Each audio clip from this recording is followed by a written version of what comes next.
Gloire soit rendue au Seigneur, que le nom du Seigneur soit béni. Nous revoici donc après ce témoignage. Gloire soit rendue au Seigneur, que Dieu vous bénisse tous, que Dieu bénisse également notre frère qui a rendu ce témoignage à la gloire du nom de notre Seigneur Jésus-Christ. Alléluia. Je crois que tout le monde est d'avis avec moi qu'il s'agit d'un très beau témoignage. Que le Seigneur dans sa grâce les bénisse toujours plus. Et ce qu'il a commencé, qu'il le rende encore plus parfait dans toute cette famille. Et tandis qu'on y est, j'aimerais effectivement avoir des témoignages de ce genre en vidéo. Vous voyez que c'est très parlant dans le sens où c'est visible de tous. C'est un témoignage en bonne et due forme et je pense que ça a de nature à fortifier tout le monde, mais avant toute chose, à glorifier le nom du Seigneur.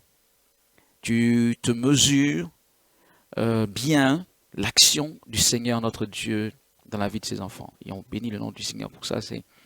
Pour nous, ce sont des trésors. Les témoignages de ce genre, pour ne pas dire tout témoignage, est pour nous un trésor. Et quand il est formulé sous forme de vidéo, je pense que ça n'a pas dû être compliqué pour de le faire. Mais je pense que maintenant qu'avec les moyens, certainement avec un téléphone, aujourd'hui on peut faire des vidéos et les poster sur YouTube. Donc c'est pas plus compliqué que ça. Rendre témoignage à la gloire de Dieu pour fortifier les frères et sœurs un peu partout dans le monde. Et nous allons nous faire fort d'attendre ce genre de témoignages et de les publier. Donc les publier sous forme de vidéos. Ils passeront sur Réveil TV, en dehors même des émissions, des directs. Cela se fera par la grâce de Dieu. Naturellement, il y a tous les témoignages qu'il y a eu en 2016, mais nous croyons qu'il va y avoir de nombreux témoignages encore en 2017 par la grâce de notre Seigneur Jésus-Christ. Alléluia. Que le nom du Seigneur soit béni. Nous allons rentrer donc du côté de la parole de Dieu pour cette intercession pour le réveil de ce jour. Alléluia. Et je regardais un peu dans le livre de Proverbes et disons, des passages m'ont plu. Il y a un passage dont je devais traiter, mais 3 passages m'ont quand même plu dans le sens de choses importantes que la Bible dit en ce qui concerne finalement notre position à nous, enfants de Dieu, dans ce monde. Par exemple, prenons Proverbe le chapitre 28, le verset 28. Alléluia. Donc je dis bien Proverbe 28, 28, où il est écrit « Quand les méchants s'élèvent, chacun se cache. » Alléluia. Waouh. Ça c'est la parole de Dieu. Quand les méchants s'élèvent, chacun se cache. Waouh. Ça c'est... On parle de nation là. Quand les méchants s'élèvent, chacun se cache. Ça va mal. Ça va mal. Il y a des problèmes. Ça va mal. On a des problèmes. Et la Bible dit, et quand ils périssent, les justes multiplient. C'est pas moi qui le dis, c'est la Bible. Quand ils sont retranchés, les bonnes choses peuvent se passer. Voilà. Bon, bref. C'est pas le verset qu'on allait utiliser aujourd'hui, mais c'est quand même un verset pour parler de ce qui se passe dans les nations. Je répète, Proverbe 28, 28, quand les méchants s'élèvent, chacun se cache. Autrement dit, ça va mal. Et quand ils périssent, les justes se multiplient. Cela parle de tout le poids spirituel que des gens, ceux que la Bible appelle les méchants, peuvent avoir sur une nation. Mais prenons Proverbe le chapitre 29. Proverbe 29, le verset 2. Donc, Proverbe 29, 2 dit, quand les justes se multiplient, justement, le peuple est dans la joie. Alléluia. Vous voyez, c'est un peu comme la suite. Là. Quand les justes se multiplient, le peuple est dans la joie. Quand les justes se multiplient. Alléluia. Proverbe 29, 2. Quand les justes se multiplient, le peuple est dans la joie. Quand le méchant domine, le peuple gémit. Quand le méchant domine, le peuple gémit. Quand les justes se multiplient, le peuple est dans la joie. Quand le méchant domine, le peuple gémit. C'est le verset qu'on allait utiliser. On va prendre un troisième, qui est un peu le contraire. Enfin, ça dépend d'où on se place lorsque je parle de contraire, parce que les versets ont eux-mêmes de face. Donc, mais Proverbe 29, 16 dit « Quand les méchants se multiplient, le péché s'accroît. » Waouh! Ça, c'est Proverbe 29, 16. Quand les méchants se multiplient, le peuple s'accroît. Pardon, le péché s'accroît. Mais les justes contempleront leur chute. La Bible nous parle de nations. J'ai pris quelques exemples de ce que la Bible nous cite dans le livre de Proverbes pour parler de comment ça se passe dans les nations. La Bible dit quand les méchants se multiplient, le péché s'accroît. La Bible dit quand le méchant domine, le peuple gémit. La Bible dit quand les méchants se lèvent, chacun se cache. Voilà ce qui se passe dans les nations. Lorsque les enfants de Dieu, mais la Bible dit que quand les justes se multiplient, le peuple est dans la joie. Quand les enfants de Dieu que nous sommes, nous ne prenons pas nos responsabilités vis-à-vis des nations dans lesquelles nous sommes, nous laissons libre cours au diable d'agir. Quand la Bible parle de méchants, etc., il s'agit, en somme, du diable. Derrière, c'est soi-disant méchant. Donc, enfant de Dieu, réellement, il est opportun pour nous de comprendre. Et je te parlais à toi, intercesseur de réveil en ce jour, à toi, partenaire de réveil en ce jour. Il est important, s'il vous plaît, de comprendre qu'il y a un véritable enjeu au niveau des nations et que ceux qui permettent de contrebalancer les choses, ce sont les justes. Ce qu'il faut comprendre, quand les justes se multiplient, quand les enfants de Dieu se multiplient, le peuple est dans la joie. Quand le méchant domine, le peuple gémit, dit la Bible. Mais en réalité, comme on le voit souvent dans le livre de Proverbes, les sentences, beaucoup de sentences du livre de Proverbes sont formées de la manière suivante. Il y a une sentence, la première partie d'une sentence est formulée d'une manière et la deuxième partie est comme l'opposé de la première partie. Donc, c'est un peu comme ça et vous pouvez le voir dans ces versets. Donc, mais c'est l'opposé, mais en même temps le complémentaire, parce que c'est dit d'une manière qui fait que ce n'est pas A et puis je dis le contraire B. La manière dont c'est formulé quand même d'une manière complémentaire. C'est un peu difficile à expliquer, c'est l'opposé, mais c'est à la fois le complémentaire. Pourquoi? Regardez ce verset. Quand le méchant domine, le peuple gémit. Donc cela parle, si vous voulez, d'élévation, domination, élévation. Quand les justes se multiplient, le peuple est dans la joie. Quand les justes se multiplient, ça parle de quel juste? Ça parle également des justes élevés. Ça parle d'élévation de justes en fait. Ce n'est pas simplement, oui, lorsque les justes se multiplient dans la nation, qui est le peuple, d'accord. Mais c'est également en termes d'élévation. Comme je l'explique, les deux parties du verset parlent en fait de la même réalité. La réalité est une élévation dans une nation et les conséquences sur le peuple. Donc la Bible nous dit, quand le méchant est élevé, le peuple gémit. Mais quand c'est les justes, si vous voulez, qui se multiplient à la tête, dans des positions de responsabilité, le peuple est dans la joie. Nous avons une responsabilité, nous les enfants de Dieu. Ne pas l'assumer est ce qu'on appelle une traduction automatique de nations qui vont sombrer dans la déchéance. Il y aura la traduction automatique de cela. C'est-à-dire que le problème, qu'on se comprenne bien et comprends-moi bien, je veux te parler directement, enfant de Dieu, clairement. Le problème, c'est nous. Et combien de fois nous prenons à cœur notre responsabilité de celle de la terre, de lumière du monde. La vérité, c'est que nous autres enfants de Dieu, nous avons une terrible onction avec nous. C'est l'onction du Seigneur. Elle est terrible. Elle est extraordinaire. Mais on l'a souvent expliqué. Et je n'ai pas envie de revenir toujours là-dessus en termes d'explication. Mais prenons simplement cet énoncé. Dieu n'agira pas sur cette terre sans ses enfants. Et on a souvent expliqué pourquoi. C'est ainsi. Il agit sur la terre à travers l'homme. Parce que la terre est la juridiction de l'homme, nous l'avons dit.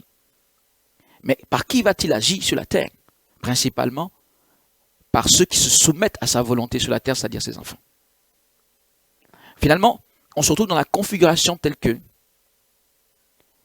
l'action de Dieu n'est possible qu'au travers de ses enfants. Si ses enfants agissent selon les directives de Dieu, l'action de Dieu se déploie sur la terre.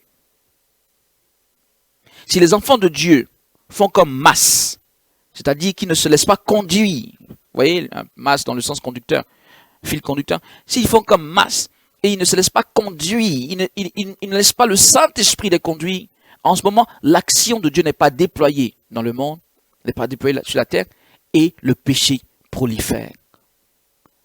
La raison, ce sont les enfants de Dieu, les justes, tels que la Bible les appelle ici. Notre responsabilité est grande. Quelqu'un pense que c'est pas grave, ce qu'il fait n'a aucune conséquence, que tout se joue autour de sa seule personne. Enfant de Dieu, tout se joue autour de notre seule personne, mais la Bible dit que lorsqu'on nous prend nous tous, ça se joue à l'échelle des nations. Ça se joue donc à l'échelle du monde. Lorsque tout le monde pense que ce qu'il fait n'est pas grave, ce qu'on ne sait pas, c'est qu'on n'a pas cette vision, on va dire, macroscopique, on n'a pas cette grande vision globale des choses. Dieu sait à quel point est-ce que ce que toi tu appelles petit, qu'il a mis dans ta vie, influence. C'est lui seul qui sait, toi tu ne sais pas. Peut-être par certaines révélations, il peut te permettre d'en avoir un aperçu. Mais seul Dieu connaît véritablement, si vous voulez, la portée de ce qu'il nous a donné d'un point de vue spirituel. Et le simple fait que ces enfants n'agissent pas comme ils devraient a pour conséquence que la puissance de l'Esprit de Dieu ne se déploie pas dans la nation, et c'est la puissance des ténèbres, parce que malheureusement, de l'autre côté, dans le côté du monde, les gens se soumettent aux puissances des ténèbres. Regardez le nombre de personnes qui se soumettent aux puissances des ténèbres. C'est clair, c'est pourquoi la Bible dit que quand les méchants se multiplient, le péché s'accroît. Parce que depuis ceux qui pactisent avec le diable, donc les mystiques, etc., ceux qui sont conscients de ce qu'ils font, et il n'y a pas de problème, eux, ils savent, tout est clair, je sers le diable, ok. Mais encore cela, c'est un petit pourcentage, mais il y a un très gros pourcentage de gens qui sont finalement conduits par Satan, qui sont dans le monde, mais qui ignorent. Mais il n'en demeure pas moins qu'ils font partie du périmètre de Satan, et ils font que le péché s'accroît selon la Bible. Donc finalement, il y a ce camp-là, qui est le camp du monde, qui est imposant d'un point de vue du nombre, malheureusement pour nous. Mais pas d'un point de vue spirituel, pas d'un point de vue de la puissance de Dieu, mais du point de vue du nombre, ils semblent être imposants. Et de l'autre côté, il y a les enfants de Dieu qui doivent prendre les responsabilités. Pourquoi je dis que d'un point de vue spirituel, ce nombre n'est pas réellement imposant? Parce qu'en réalité, la puissance du ciel qui est censée se déployer à travers nous, par notre obéissance, a tout pouvoir de contrecarrer tout ce qui se passe dans les nations. Bien aimé, je te dis clairement, en réalité, nous autres chrétiens, nous autres enfants de Dieu, nous avons le pouvoir, je l'ai dit tout à l'heure, un pouvoir extraordinaire avec nous. Pour autant que nous marchons dans les voies de Dieu. Bien aimé, je te le dis et je sais de quoi je parle. Dans quelques nations où on se promène, qu'on peut le dire comme ça, où on passe, on essaye, oui, pour me dire les choses où on passe, on essaye de mettre ensemble les chrétiens, on essaye de mettre ensemble les pasteurs et les églises, etc. Mais fondamentalement, qu'est-ce qu'on ne voit pas comme difficulté? Au point où on se pose la question, est-ce que, je ne vais pas me focaliser sur les bergers, c'est juste un aperçu, juste une parenthèse, est-ce qu'ils ont encore la vision de Dieu? Est-ce qu'ils sont encore sensibles à ce que Dieu veut? Est-ce qu'ils sont sensibles à la volonté de Dieu? Est-ce qu'ils font la volonté de Dieu? Il ne s'agit pas de faire tourner une église, il s'agit de faire la volonté de Dieu. Et cela s'applique à tous les chrétiens. Mais on va se rendre compte finalement que, justement, quand tu t'avances dans une église, je veux mon mariage, je veux mon ceci, je veux mon cela, qui s'occupe de ces intérêts si importants, les intérêts de la nation? Qui s'en occupe? Quel est le chrétien ou l'homme de Dieu ou les hommes de Dieu qui ont tellement à cœur les intérêts de la nation, qui jeûnent et qui prient? Je le dis, c'est pas quand il y a des guerres qui éclatent. En ce moment, quelqu'un se lève, il prend le micro, Dieu dit ceci, Dieu dit cela, ou telle chose, une catastrophe, Dieu dit cela. Bien aimé, pour avoir la révélation de Dieu et interférer sur le cours de ces événements, il faut être dans la communion avec Dieu. Il faut être dans le secret des choses de Dieu. Il faut être dans l'intercession. Il faut être dans ces choses du lieu secret, je peux dire, avec Dieu. Et c'est là que Dieu nous attend en tant que chrétiens. Pourquoi? Parce que recevant de lui et nous laissant nous soumettre à sa volonté, il passe à travers nous pour accomplir sa volonté. Mais je ne cherche pas à rendre les choses plus dramatiques en réalité. Mais si vous voulez bien ouvrir les yeux, vous allez vous rendre compte que fondamentalement, c'est beaucoup plus sombre que la plupart des chrétiens ne le croient. Nous qui voyons beaucoup de choses et qui nous promenons, on se rend compte que les gens regardent ailleurs. C'est-à-dire tout le monde regarde dans une direction, mais je ne pense pas que ce soit la direction de Dieu. Tout le monde a son focus ou sa préoccupation. C'est pas mauvais d'avoir une préoccupation, sauf que les gens mettent ça en premier lieu. Et je le dis, depuis les hommes de Dieu jusqu'aux chrétiens, tout le monde est dans cette logique. Et tout ce qui se passe dans les nations nous tombe là-dessus. C'est vraiment dramatique parce que c'est nous qui devions influer sur les nations. Je suis en train de dire à une personne aujourd'hui que tu ne sais pas, mais ta prière a une telle puissance qu'il y a pas mal d'événements qui se produisent en ce moment et dont on entend parler dans les journaux, à la télévision, etc., qui auraient pu ne pas se passer si des gens se tenaient à la brèche, si tu te tenais à la brèche, si un groupe de personnes se tenait à la brèche, si des personnes se mettaient ensemble pour arrêter de mettre en premier lieu toutes ces choses de ce monde, mais penser à la gloire de Dieu, privilégier la gloire de Dieu. Aujourd'hui, c'est au stade où nous sommes. Nous sommes au stade de resensibiliser, si je peux me permettre, ou de sensibiliser les chrétiens et leur faire comprendre que ce n'est pas que Dieu veuille que tu sois pauvre, Dieu veuille que tu sois malade. Il veut faire ce que tu demandes. Mais avant toute chose, il y a sa volonté et que sa gloire éclate. Quand on a vu que le peuple peut gémir, le peuple peut être dans la joie. Toute chose peut bien se passer dans une nation, comme toute chose peut mal se passer. Quand le peuple gémit, ça veut dire quoi? Ça veut dire qu'il y a des problèmes financiers. Pourquoi? Parce qu'il y a des méchants qui dominent. Il y a la pauvreté.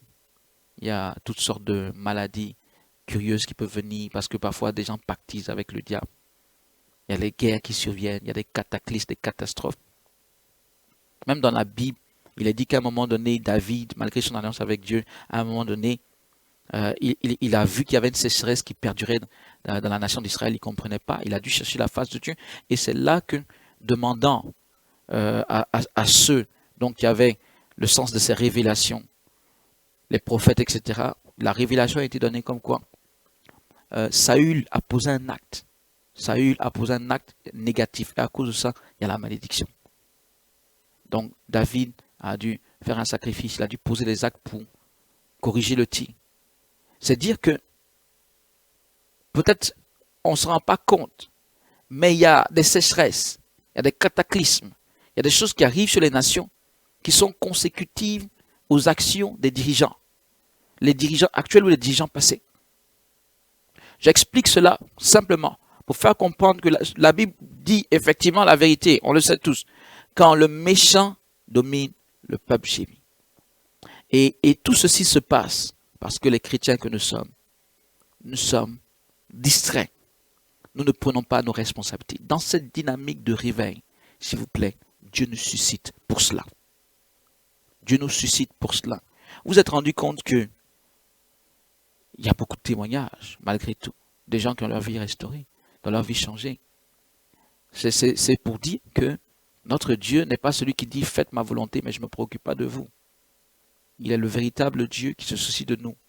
Mais avant toute chose, il veut pas. Il faudrait savoir que, quoi qu'on dise, l'individu est tributaire de l'environnement dans lequel il est. Tout individu est tributaire de l'environnement dans lequel il est. C'est ainsi. Et ça, depuis les choses spirituelles aux choses physiques, c'est une loi. Qu'est-ce qui fait que le comportement des hommes se modifie? Qu'est-ce qui fait que les hommes s'adaptent? Qu'est-ce qui fait que les hommes peuvent changer au fil des années, au fil des générations? Très souvent, c'est l'environnement qui change, ou l'environnement qui est d'une certaine manière que les hommes finissent par devenir à l'image de l'environnement, ou s'adapter à l'environnement. Donc spirituellement, quelqu'un comme toi et moi, personne ne peut prospérer dans un endroit qui n'est pas bon. Si ta nation ne se porte pas bien, tu as beau être chrétien, quelque part, il y aura des tiraillements. En particulier si tu n'accomplis pas la volonté de Dieu. Si tu es dans la volonté de Dieu, le Seigneur peut faire demeurer cette exception. Il y a quelqu'un comme Isaac, au milieu il y avait la sécheresse, lui prospérait. Il peut y avoir l'exception, mais ça c'est quand tu suis Dieu. Si tu ne fais pas la volonté de Dieu et que tu espères, comme par, je ne sais pas moi, loterie ou quoi, que cela va t'arriver, ça ne se passe pas ainsi. Le juste, c'est celui qui se soumet à Dieu. Le juste, c'est celui qui fait la volonté de Dieu. Enfant de Dieu, Dieu nous appelle à impacter les nations.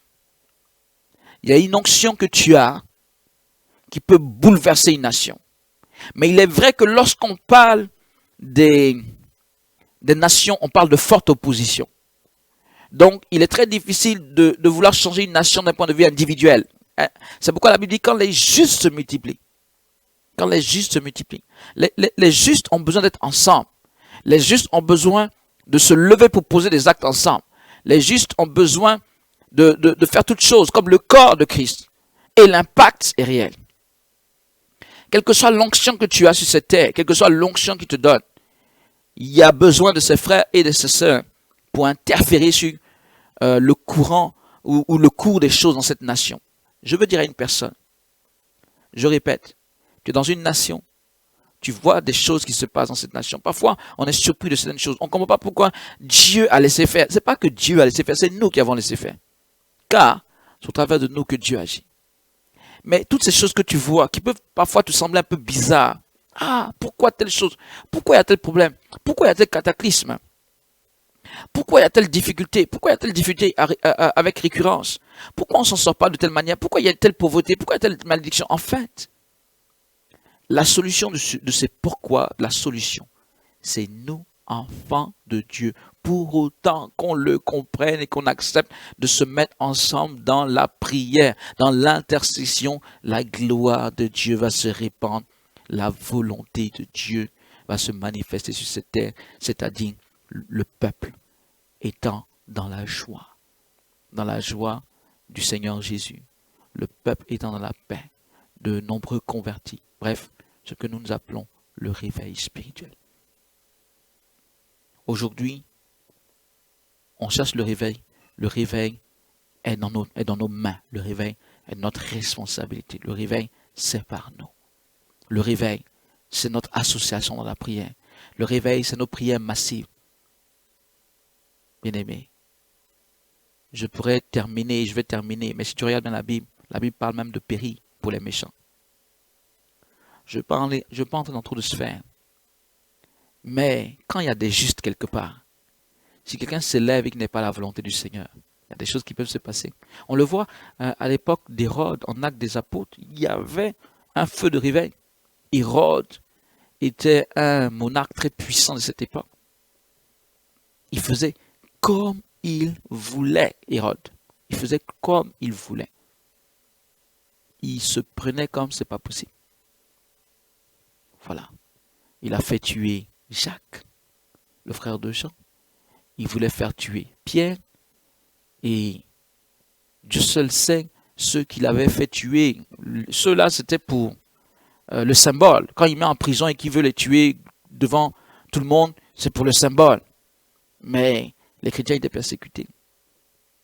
Enfants de Dieu, Ça n'a pas tardé. Dans son arrogance, dans son orgueil, vous connaissez la parole de Dieu. Sur le champ, il a été foudroyé par la mort. Dieu a envoyé son ange pour régler ses comptes. Pourquoi? Parce qu'il y avait une église qui priait. On l'a dit souvent. Pierre est sorti de la prison parce qu'il y avait une église qui priait. Il y avait cette gloire-là et il y avait la puissance de Dieu qui se déployait parce qu'il y avait une église qui priait. Il y avait le réveil. Et une fois qu'il y a l'atmosphère de Dieu sur la terre, tu vas voir que des gens parlent beaucoup. Je parle de certains dirigeants, mais le Seigneur va fermer leur bouche. Pourquoi? Parce que lorsqu'ils sont à la tête, tout le peuple qui est en bas en paye le prix lourd ou en fait les frais terriblement. Et le Seigneur, pourquoi est-ce que combien de personnes, je ne vais pas rentrer dans la politique, je ne vais pas faire la politique, mais pourquoi est-ce que tel nombre massif de personnes devraient souffrir à cause d'une seule personne? Est-ce que ta vie, toi seul, vaut plus que la vie de 1 million, 10 millions, combien de personnes? Ta vie, toi seul, vaut plus que 10 millions de vies? Non, je ne pense pas. D'aucune façon. Donc, les choses doivent être comprises par nous. Aujourd'hui, je suis vraiment désolé, je me suis laissé aller au partage de la parole et il nous reste très peu de temps pour prier. Bref, ce que vous allez faire, on n'aura pas l'occasion de prier ensemble. Je dois le concéder. Mais cette semaine, nous sommes en accord dans la prière, une fois de plus. Cette semaine, toi qui me vois, toi qui écoutes ce message, sois en accord de prière. D'une part, par rapport à ce sujet, c'est-à-dire que les enfants de Dieu soient élevés, que les partenaires de réveil soient élevés, que les justes se multiplient, que l'onction que Dieu t'a donnée se manifeste. Et l'onction que Dieu a donnée à tellement de personnes se manifeste. Mais je le dis, c'est comme des petites flammes qui font un grand brasier une fois que ces flammes sont rapprochées les unes des autres. Donc le véritable enjeu, tandis que tu pries pour ça, tu dois bien comprendre que ce n'a jamais été un enjeu d'individualisme, mais c'est un enjeu d'assemblée, de regroupement pour la gloire de Dieu. Donc d'une part, tu pries pour ça cette semaine. D'autre part, tu choisis un ou plusieurs jours, parfois quelqu'un peut faire ça tous les jours, où tu pries 30 minutes pour le réveil. D'autres le feront un seul jour. Le minimum, c'est de faire un jour dans la semaine. Mais 30 minutes, ce n'est pas forcément quelque chose d'extraordinaire. D'ailleurs, ceux qui sont dans le programme porteur de réveil, ils le font chaque jour. Donc, c'est pour dire que on peut le faire. Et ces 30 minutes de prière pour le réveil sont décomposées comme suit. 10 minutes pour le réveil spirituel de ta nation, la nation dans laquelle tu es, qu'elle expérimente un réveil spirituel. Ok. Et dans la foulée, tu pries pour que Dieu se souvienne de toutes les nations d'une manière générale. Ok. On peut le dire, et même de cette dynamique de réveil spirituel des nations, globalement. Le deuxième sujet, pendant 10 minutes, le premier sera pendant 10 minutes. Le deuxième, c'est pendant 10 minutes, tu pries pour tous les partenaires et intercesseurs de réveil. Que tous ceux qui sont connectés à cette dynamique soient oints de la puissance du Saint-Esprit. Qu'ils soient bénis de la prospérité du Dieu vivant. Qu'ils soient enrichis d'un point de vue spirituel, et également dans tous les aspects de leur vie. Bref, que ce soit des gens pleinement équilibrés et épanouis. Ok, n'oublions pas que nous sommes des ambassadeurs de Christ sur cette terre. Il convient que les intercesseurs, les partenaires de réveil, tous ceux qui sont impliqués dans cette dynamique se portent bien. Ce n'est pas par loterie que ça arrive. On pense que, ah non, si je fais l'œuvre de Dieu, forcément, il faut prier en toutes choses. Il faut recommander. Recommande ton soi à l'Éternel. Mets en lui ta confiance et il agira, dit la Bible. Recommande. Il faut recommander. Recommander, c'est prier. Donc nous devons avoir cette spontanéité de prier. Même pour les petites choses, même si c'est en 2 mots, 5 minutes. Mais il faut prier. Il faut prier. Il faut prier pour recommander les choses. Et c'est en ce moment que les choses se passent comme tu pries. Mais ne pas prier et puis dire non, ça va se faire forcément. C'est comme lancer les choses dans une grande loterie. Parce que bien aimé, il y a tellement de forces des ténèbres qui peuvent s'opposer à certaines choses si tu ne pries pas pour les contrecarrer. Si tu restes les bras croisés, le camp de l'ennemi ne reste pas bras croisés. Bref, nous prions pour les intercesseurs. Tous les intercesseurs. Et quand on dit intercesseur, forcément, il y a les partenaires dedans parce que les partenaires sont des intercesseurs. La petite différence que nous faisons, c'est que les partenaires vont un peu plus loin que l'intercession. Nous avons pas mal d'intercesseurs dans le monde, mais tous ne sont pas forcément partenaires, n'ayant pas pris forcément le fardeau, par exemple, de l'organisation de conférences, de la mobilisation de leur nation, du soutien financier à l'eux. Tout ça, c'est le grand concept du partenariat de réveil. Ok? Mais je tiens à vous dire que là, nous sommes dans le cadre de l'intercession, et l'intercession est un moteur essentiel du réveil spirituel dans les nations. Les autres viennent compléter. Donc déjà, si quelqu'un est intercesseur, c'est quelque chose de formidable. S'il fait, comme je dis, ces 30 minutes de prière, c'est quelque chose de formidable. Enfin, le troisième sujet de 10 minutes pour compléter les 30 minutes, c'est celui de prier, en effet, pour ceux qui sont à la tête de cette dynamique, que ce soit ceux qui sont à la tête à travers Réveil TV, comme je le fais en ce moment, donc ceux qui sont dans des choses globales, que ceux qui sont dans les nations. Parce que dans les nations, nous allons dans le sens d'avoir des représentants. Il y en a dans quelques nations en ce moment, et d'avoir toujours plus de représentants. Ce qu'on appelle représentant, c'est un gros mot. Moi, je ne suis pas représentant de quoi que ce soit. Ok? C'est un gros mot, mais c'est pour dire simplement des gens qui portent la dynamique de réveil,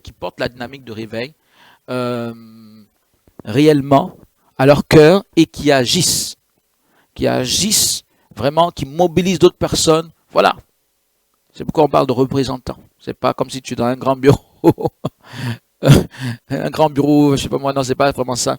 Le concept, c'est un ambassadeur peut-être plus déterminé que les autres, celui qui est prêt à mettre vraiment la main dans la pâte pour mobiliser les autres pour le réveil. Ok? Donc, que l'on prie en troisièmement pour tous ceux qui sont dans une responsabilité, dans quelque chose comme une responsabilité dans la dynamique de réveil, car on a besoin que ceux-ci soient fortifiés pour qu'ils puissent, par la grâce de Dieu, tracter toute la dynamique, donc fortifier les autres, etc. Voici, donc, tu as cette mission, acquitte-toi de cela, s'il te plaît. Pourquoi pas, mobilise d'autres personnes à le faire. Je sais que parmi vous, des personnes ont des groupes, des personnes ont des contacts, ils ont des amis. Voilà.